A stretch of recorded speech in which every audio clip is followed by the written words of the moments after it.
tunatoa shukurani za dhati kabisa kwa msaada tuliopata huu wa vyakula. Kwa hivyo Mwenyezi Mungu amjalie alotoa kheri na baraka katika maisha yake.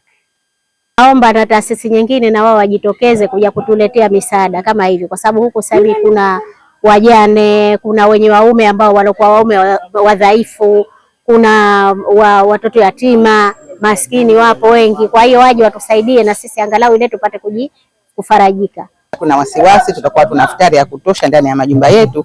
Hali kadhalika na siku ya sikukuu tuna imani vyakula hivi vitatufikisha na tutasherehekea sikukuu hali ya kuwa tumefurahia, hali ya kuwa tuna vyakula vya kutosha ndani ya majumba yetu. Tunashukuru sana na tunashukuru sana kwa kutufikia msaada huu. Kwa hivyo isiwe hapa tu, miaka yote inakuja. Kwa hivyo tunapa shukrani nyingi kwa hawa ambao wametuletea. Mungu ajazie kila la heri.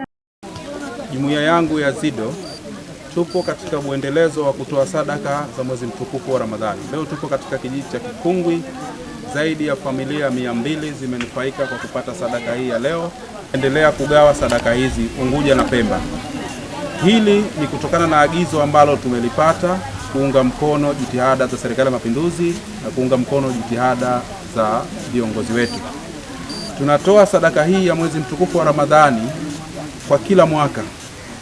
Lakini kila mwaka unajua familia zinazidi umaskini, nyingine zinaongezeka utajiri.